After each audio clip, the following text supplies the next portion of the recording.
বিসমিল্লাহির রহমানির রহিম। প্রিয় সহকর্মীবৃন্দ, আসসালামু আলাইকুম। আজ দীর্ঘ 6 বৎসর পর আপনারা আবার একসাথে ফ্যাসিস্ট মুক্ত বাংলাদেশে একত্রিত হতে পেরেছেন।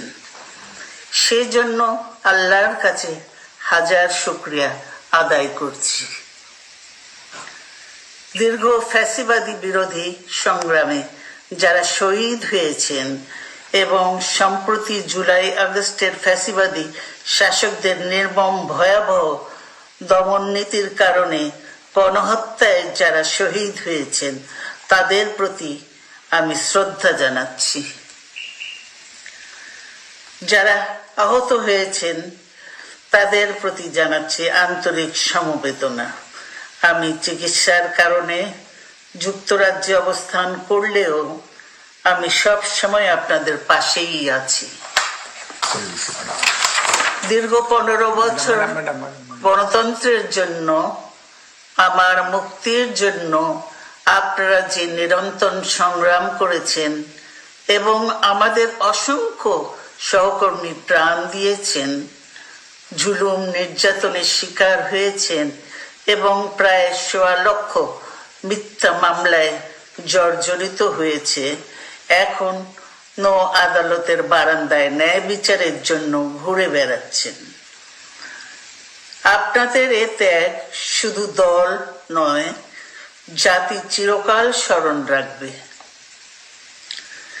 দেশ আজ এক সংকটময় সময় অতিক্রম করছে। আপনাদের এবং ছাত্রদের সমন্বিত আন্দোলনের ফলে ফ্যাসিস্ট শাসকেরা বিদায় নিয়েছে। একটা অন্তর্বর্তীকালীন সরকার গঠিত হয়েছে।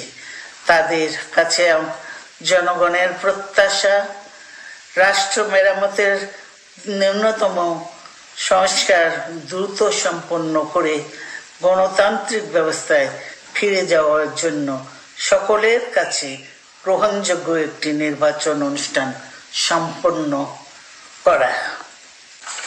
আমার বর্তমানে দলের ভারপ্রাপ্ত চেয়ারম্যান, সিনিয়র নেতৃবৃন্দ এবং আপনাদের সকলকে সাথে সঙ্গে নিয়ে নিরন্তর কাজ করে দলকে সুসংহত করেছেন।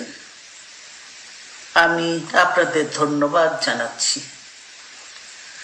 আমি বিশ্বাস করি আপনারা শহীদ প্রেসিডেন্ট জিয়াউর রহমানের আদর্শে আরো উজ্জীবিত হয়ে আগামী নির্বাচনে সাফল্যের জন্য ঐক্যবদ্ধভাবে কাজ করবেন। এমন কোনো কাজ করবেন না যাতে আপনাদের এতদিনকার সংগ্রাম, আত্মত্যাগ বিফলে যায়।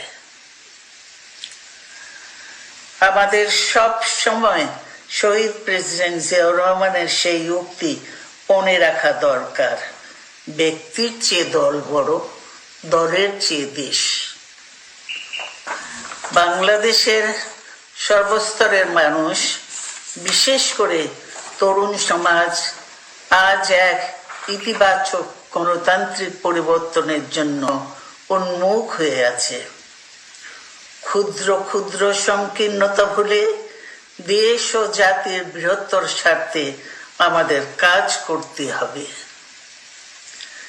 এখনো ফ্যাসিস্টদের দোসররা এবং বাংলাদেশের শত্রুরা গণ অভ্যুত্থানের মাধ্যমে প্রাপ্ত অর্জনকে নস্যাৎ করার জন্য গভীর চক্রান্তে লিপ্ত রয়েছে।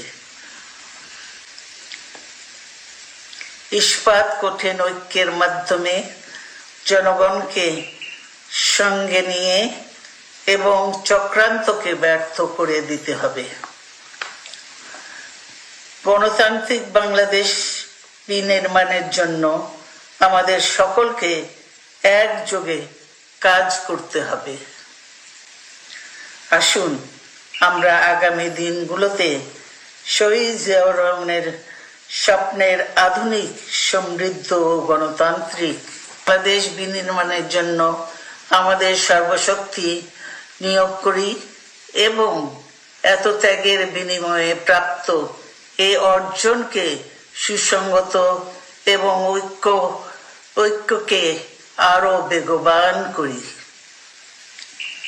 আমি যুক্তরাজ্য থেকে অসুস্থ অবস্থায় আপনাদের আহ্বান জানাতে চাই, আসুন জনগণকে সম্পৃক্ত করে বাংলাদেশ জাতীয়তাবাদী দলকে পূর্বের ন্যায় আন্দোলন, সংগ্রাম ও রাষ্ট্র পরিচালনায় নেতৃত্ব প্রদানে আরো ঐক্যবদ্ধ এবং সুসংগতভাবে গড়ে তুলি। আপনাদের মাধ্যমে ছাত্র, যুবক সহ দেশবাসীর কাছে আহ্বান রাখতে চাই, আসুন প্রতিহিংসা, প্রতিশোধ নয়, পারস্পরিক ভালোবাসা ও ভ্রাতৃত্বের মাধ্যমে আমরা সকলে মিলে আমাদের প্রিয় মাতৃভূমিকে, বাংলাদেশকে সত্যিকার অর্থেই একটি বাসযোগ্য, উন্নত ও গণতান্ত্রিক রাষ্ট্রে পরিণত করি। আল্লাহ হাফেজ। বাংলাদেশ জিন্দাবাদ।